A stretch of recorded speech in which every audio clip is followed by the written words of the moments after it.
Elvar, tap fyrir Belgum í dag. Hvað fannst þér vanta upp á hjá leik Íslands í dag?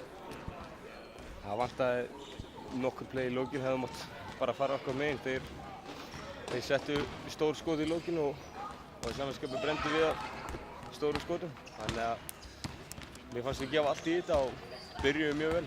En svo svona seinustu 5 í seinni hálfleik þá mistum við aðeins frá okkur og hérna á við smá runni sem gerði þetta bara erfitt fyrir og við fórum að elta allan seinni hálfleikin. Þannig að fórum við svolítið orka í það.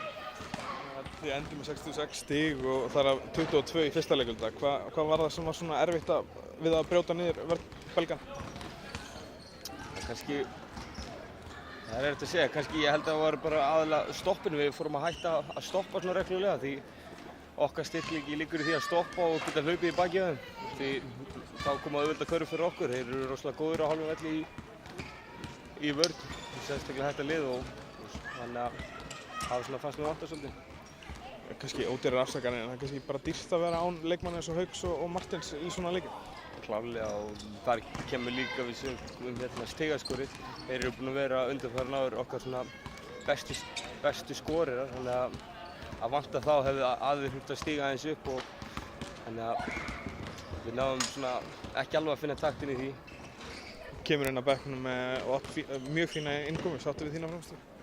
Já, ég eins og Greg vildi reyna að ég myndi bara koma bara aggressíft á bekknum og reyna að hjálpa okkur aðeins eins og í stigaskorun og djöflast í vörnin og bara þegar maður fær sensin og reynum við bara að gera sitt besta.